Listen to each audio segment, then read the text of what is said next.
नमस्कार। Online learning academy Sikar के इस ऑनलाइन प्लेटफॉर्म पर आप सभी का स्वागत है। आज एक नई शुरुआत करने जा रहे हैं जो विद्यार्थी नेट सेट या जेआरएफ और स्कूल लेक्चरर इनकी तैयारी कर रहे हैं, उनके लिए एक प्रमुख राजनीतिक विचारकों की एक नई श्रृंखला शुरू कर रहे हैं। प्रमुख राजनीतिक विचारक दो भागों में हैं, एक है भारतीय राजनीतिक विचारक और एक है पाश्चात्य राजनीतिक विचारक। भारतीय राजनीतिक विचारक भारत के हैं, पाश्चात्य राजनीतिक विचारक अलग अलग देशों से हैं। पाश्चात्य का मतलब पश्चिम के देश, यूरोप, इन देशों से जो हैं, यूरोप महाद्वीप से जितने भी जो विचारक हुए हैं उनकी जो चर्चा करेंगे वो पाश्चात्य राजनीतिक विचारकों के अंतर्गत आएगी। यूजीसी नेट के अंतर्गत या किसी स्टेट की सेट लगती है, उसमें भारतीय राजनीतिक विचारकों की एक पूरी यूनिट होती है और इसी प्रकार से पाश्चात्य राजनीतिक विचारकों की भी एक यूनिट होती है। तो शुरुआत हम पाश्चात्य राजनीतिक विचारकों से कर रहे हैं, जिसमें सबसे पहले शुरुआत कर रहे हैं हम प्लेटो से। प्लेटो का जन्म 428 ईसा पूर्व से में हुआ और इनका हुआ 347 ईसा पूर्व तक, ये इनका जीवन काल है। 428 से लेकर 347 ईसा पूर्व तक, यानी उल्टा होने का इसका रीजन ये है कि ये आज से 2500 साल पहले लगभग, यानी इस आज से भी 400 साल पहले इनका जन्म हुआ था। तो ये लगभग आज से 2500 साल पहले की मुख्य विद्वान है। इनका जन्म स्थान यूनान में है, जिसको बोलते हैं एथेंस। एथेंस उस टाइम नगर राज्य था। नगर राज्य उन राज्यों को बोलते हैं जिन राज्यों का क्षेत्र एक नगर तक ही सीमित हो, जैसे एक शहर तक ही सीमित हो। छोटे छोटे राज्य हुआ करते थे उस टाइम, उनको नगर राज्य बोलते थे। तो एथेंस यूनान का एक शहर है, एथेंस से उस जगह पे इनका जन्म हुआ था। अब आज की क्लास में इन प्लेटों के बारे में कुछ अध्ययन करेंगे। मुख्य बातें क्या क्या रहेंगी उनकी हम थोड़ी एक रूपरेखा बना लेते हैं। सबसे पहले इनका जीवन परिचय पढ़ेंगे। शुरुआत करेंगे जीवन परिचय से।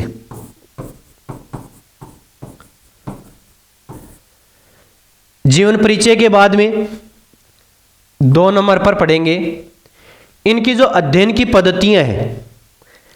अध्ययन की पद्धति होती है, जैसे हम कोई कार्य करने का एक तरीका होता है, उसको पद्धति बोलते हैं। तो इनका जो पढ़ने और पढ़ाने का जो तरीका था उसको अध्ययन पद्धति कहा जाता है। पद्धति का मतलब हो गया, जैसे अनाज साफ करने का कौन सा तरीका होता है, हो सकता है हम उसको हवा में बरसा के साफ करें, हो सकता है उसको हम मशीन से साफ करवाएं, हो सकता है उसको हम चालनी से चाल कर साफ करें। ये इनकी पद्धतियां हो गई अनाज साफ करने की। इसी प्रकार से अध्ययन की भी कुछ पद्धतियां हैं और प्लेटो के चैप्टर से जो भी क्वेश्चन आते हैं उनमें ये अध्ययन पद्धतियों वाले क्वेश्चन बहुत बार पूछे गए हैं। तो ये इनकी मोस्ट हो जाती हैं अध्ययन पद्धतियां। तो नंबर 2 पर हम इनकी अध्ययन पद्धतियों की चर्चा करेंगे कि अध्ययन पद्धति कौन कौन सी थी। उसके बाद में नंबर 3 पर शुरू करेंगे हम इनके प्रमुख रचनाएं कौन कौन सी हैं। प्रमुख रचनाएं यानी मुख्य बुक्स कौन कौन सी लिखी गई हैं इनकी, इन बुक्स के बारे में चर्चा कर लेंगे।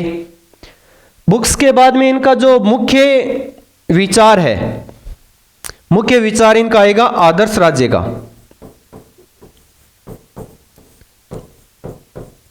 आदर्श राज्य जो इनके सपनों का राज्य है, इन्होंने जो कल्पना की है इस राज्य की, इसका अध्ययन करेंगे हम आगे।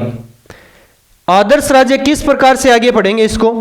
आदर्श राज्य की नींव है वो न्याय से के ऊपर टिकी हुई है, यानी आदर्श राज्य का मुख्य टारगेट क्या है कि न्याय होना चाहिए उस राज्य में। न्याय कैसी होनी चाहिए कि हर व्यक्ति अपना काम करें, कोई किसी कार्य में व्यवधान ना डालें।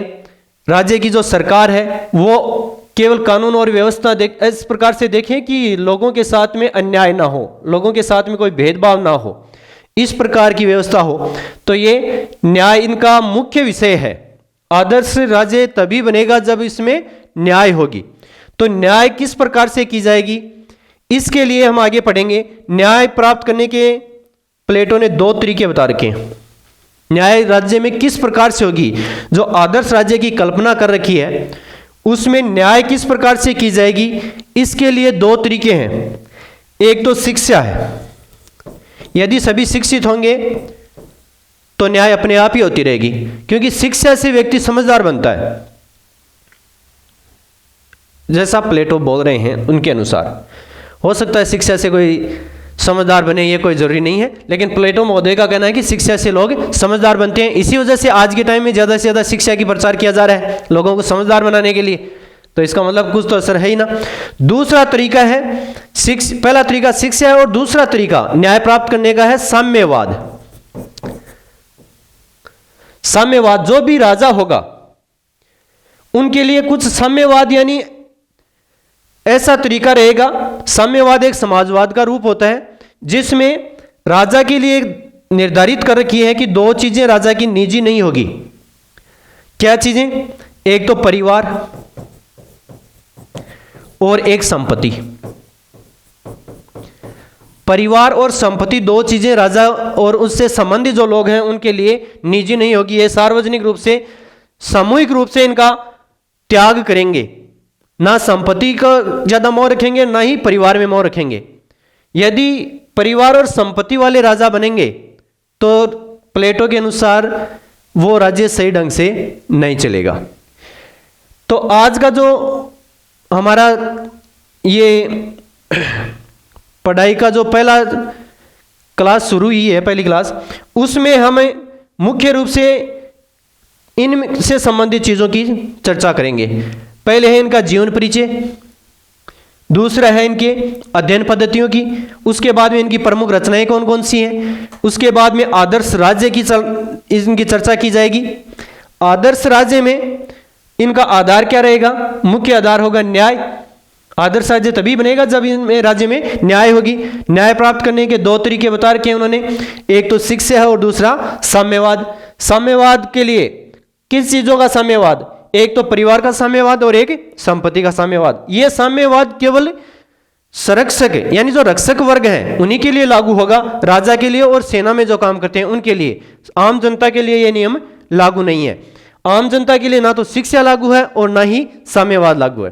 प्लेटो ने आम जनता के लिए शिक्षा की कोई व्यवस्था नहीं कर रखी है। आम जनता की शिक्षा है ही नहीं, केवल जो राजा है और उनके जो सैनिक हैं जिनको संरक्षक वर्ग बोलते हैं उन्हीं के लिए शिक्षा की व्यवस्था और उन्हीं के लिए यह साम्यवाद है। यानी प्लेटो का पूरा टारगेट केवल शासक के ऊपर ही रहा है। इनका भी क्या कारण रहा है वो हम इस क्लास में चर्चा करेंगे। तो चलो आगे हम शुरू करते हैं। अब इनका जीवन परिचय, प्लेटो का जीवन परिचय। प्लेटो का जन्म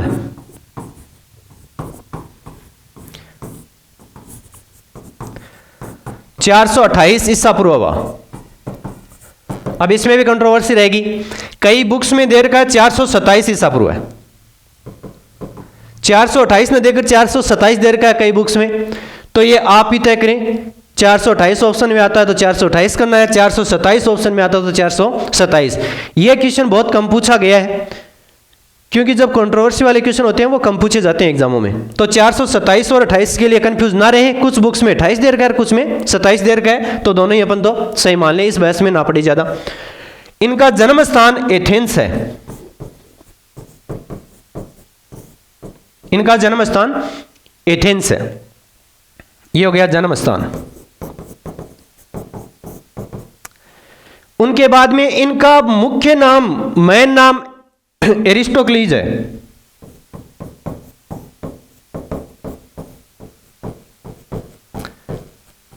प्लेटो नाम इनका खुद का शुरुआत का नाम नहीं है, एरिस्टोक्लीज इनका नाम था। प्लेटो नाम तो इनके गुरु शिष्य, ये गुरु सुकरात ने रख दिया, क्योंकि ये काफी गठीले शरीर के थे, चौड़े कंधों वाले थे।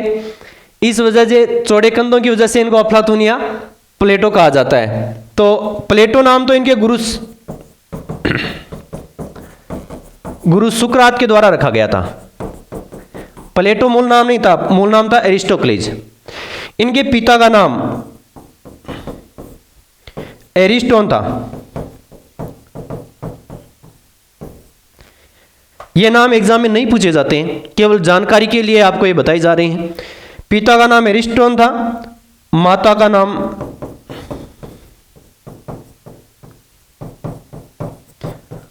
पेरिकटियन था। पिता का नाम एरिस्टोन था, माता का नाम पेरिकटियन था। ये क्वेश्चन कम ही पूछे जाते हैं। ये एक साधारण जीवन परिचय दे दिया जाता है, नहीं देते हैं तो बच्चों को ऐसा लगता है कि शुरुआत अच्छी नहीं हुई है। तो ये इनका सामान्य जीवन परिचय है। एग्जाम की दृष्टि से क्वेश्चन इनमें केवल एथेंस वाला मोस्ट है, बाकी एक इनका जो गुरु है वो सुकरात, ये मोस्ट क्वेश्चन है। गुरु का नाम काफी बार पूछ लिया जाता है कि प्लेटो के गुरु का नाम क्या है, सुकरात है। और इनके शिष्य का नाम भी पूछ लिया जाता है कि इनके शिष्य का नाम क्या था, अरस्तु। प्लेटो के शिष्य का नाम है अरस्तु। यह इनका सामान्य जीवन परिचय है। अब इनके जीवन की कुछ मुख्य घटनाएं हैं, ये जीवन परिचय में इनके बारे में पढ़ लेते हैं। जीवन की मुख्य घटनाएं, सबसे पहली घटना शुरुआत होती है पेलोपोनेशियन वार से।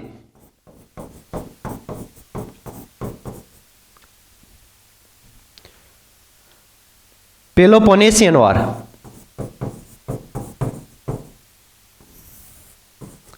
यह इनके जीवन की महत्वपूर्ण घटना है। क्या है, एक तो इनका जन्म हुआ है एथेंस, ये तो इनका जन्म स्थान है।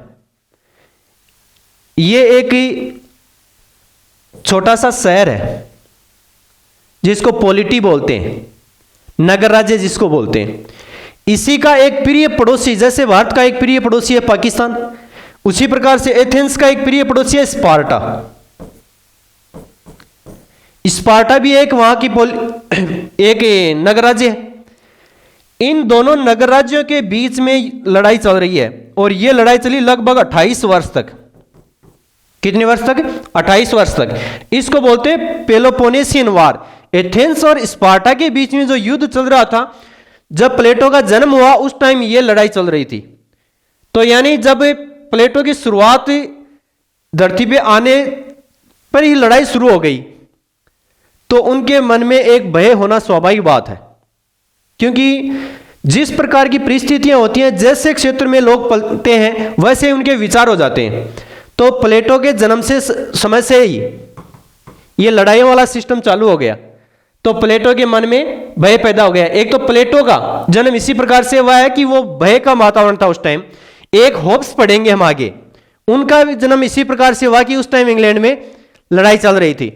तो वो होब्स तो बोलते हैं कि मेरा और ड्रक का जन्म एक साथ में हुआ है, तो प्लेटो और ड्रक का जन्म लगभग एक साथ में ही हो रहा है। तो ये पेलोपोनेशियन वार चल रहा था, तो इनके मन में पहले से डर था। उसके बाद में ये वहां की जो शासन व्यवस्था थी एथेंस की, उसमें 30 लोगों का शासन था। 30 लोगों का शासन था, यानी 30 लोग वहां पर शासन कर रहे थे, एक तरह से मंत्रिमंडल के तरीके से मान लो। उसके बाद में आ गया लोकतंत्र। इनके जीवन की ये मुख्य घटनाएं हैं। एक तो पेलोपोनेशियन वार की वजह से उनके मन में डर पहले से ही था।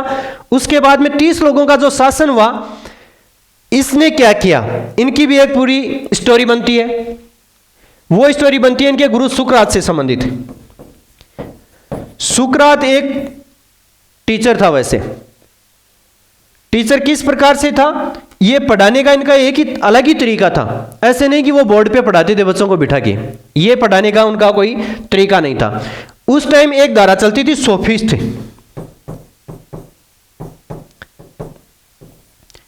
ये सोफिस्ट लोग निजी टीचर थे, प्राइवेट टीचर थे। वैसे ये पत्रकार टाइप में भी काम करते थे, अध्यापक के रूप में भी काम करते थे, प्रोफेसर एज ए प्रोफेसर काम करते थे ये। तो ये केवल वहां के जो शासन व्यवस्था लोकतंत्र आ गया था, 30 लोगों का शासन था, उसके बाद में लोकतंत्र आया। 30 लोग भी वैसे बैठते हैं तो एक तरह से लोकतंत्र का सिस्टम बन जाता है। तो ये सोफिस्ट वहां के लोगों को बोलना सिखाते थे कि लोकतंत्र में जो ज्यादा बोलेगा, अच्छा बोलेगा, जो अच्छा वक्ता होगा वो ही सफल होगा। तो इनके खिलाफ इनकी धारा चल रही थी सुकरात की। सुकरात इनका विरोध क्या करते थे, इन सोफिस्टों का। ये सोफिस्ट जब इकट्ठे होकर बात करते थे, वक्ता बनाए जाते थे, तो इन वक्ताओं को इनके पैरेलल ही सुकरात भी चौराहे पे खड़े होके लोगों को भाषण दिया करते थे, वार्तालाप किया करते थे लोगों से। और इस वार्तालाप को द्वंद्वात्मक पद्धति बोलते हैं, वार्तालाप पद्धति बोलते हैं इनको। तो इनका जो पढ़ाने का तरीका था वो वार्तालाप पद्धति था। तो ये जो बोलने का तरीका सिखा रहे थे, तो ये सरकार के खिलाफ भी बोल रहे थे। जनता के खिलाफ तो वो चलो बातें होती नहीं है, सरकार के खिलाफ बातें हो रही थी। तो वहां के जो शासक थे 30 लोग, इन्होंने सोच लिया कि ये जनता को भड़का रहे हैं, ये जो सुकरात है जनता को भड़का रहे हैं। इस वजह से इनके ऊपर केस चला दिया कि आप राजद्रोही हैं, देशद्रोही हैं। सुकरात के ऊपर 30 लोगों ने केस चला दिया। और उसके बाद में जो लोकतंत्र आया, उस लोकतंत्र ने इस सुकरात को मृत्युदंड दे दिया। इस मृत्युदंड के अंतर्गत क्या दे दिया, सुकरात को जहर दे दिया, यानी मृत्युदंड के रूप में सुकरात को जहर दे दिया। अब देखो, प्लेटो को पहले से डर था उस लड़ाइयों की वजह से। उस लड़ाई में एथेंस हार रहा था और हार ही गया, एथेंस हार गया। दूसरा, जो एथेंस का शासन चल रहा था वो इस प्रकार से चल रहा था कि जो यहां पढ़ाते हैं उनको तो जहर दिया जा रहा है।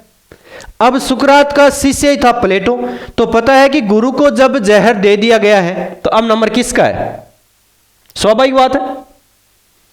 तो प्लेटो ने क्या किया, जब सुकरात को जहर दे दिया गया तो वहां से 9-2-11 हो गया, यानी एथेंस से वो वहां से चले गए, वहां पर छोड़ के चले गए एथेंस को। क्यों? क्योंकि मरता क्या नहीं करता।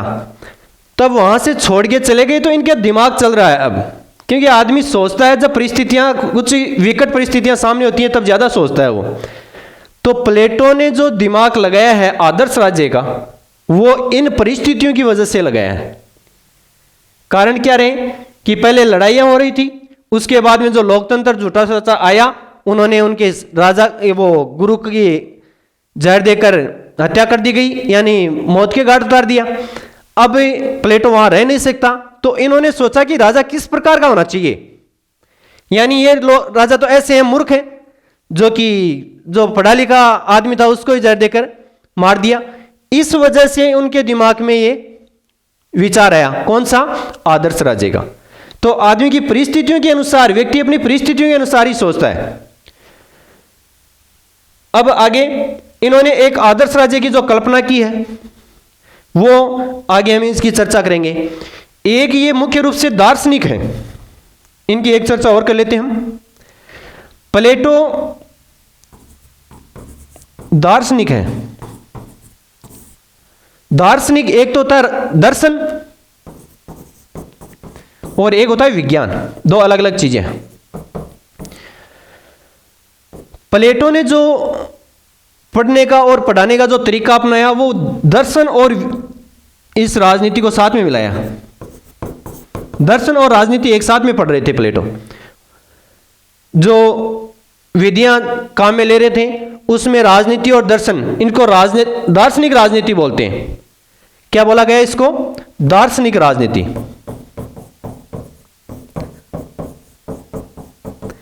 यानी राजनीति के अंतर्गत दर्शन को साथ में ले रखा है। दर्शन होता है, राजनीति यदि अलग से माने तो यह एक विज्ञान की तरह मानी जाती है, और यदि इसको अंदर दर्शन मिला दिया जाता है।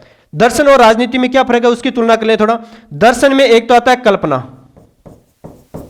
कल्पनाएं की जाती हैं, पहले कोई भी विचार सोचा जाता है, जरूरी नहीं कि वो ग्राउंड पर हो ही, उसमें कल्पनाएं की जाती हैं। कल्पनाओं के आधार पर बाद में उस कल्पना को सिद्ध करने के लिए तर्क दिए जाते हैं। कल्पनाएं होती हैं और तर्क होते हैं, प्लस साथ में इसमें विश्वास भी होता है। कल्पनाएं और तर्क की सहायता से और विश्वास की सहायता से ये आगे बढ़ता है, जबकि विज्ञान में केवल तथ्य होते हैं, कल्पनाएं और तर्क नहीं होती हैं। इसमें कल्पनाओं का प्रयोग नहीं किया जाता है, फिक्स वैल्यू रखी जाती है इनके अंतर्गत। तथ्य होते हैं, इसके अंतर्गत मूल्य होते हैं। मूल्य क्या होते हैं, तथ्य क्या होते हैं, थोड़ा सा पढ़ लेते हैं इनके बारे में। जैसे भारत के प्रधानमंत्री, भारत के वर्तमान प्रधानमंत्री नरेंद्र मोदी हैं, ये एक तथ्य है।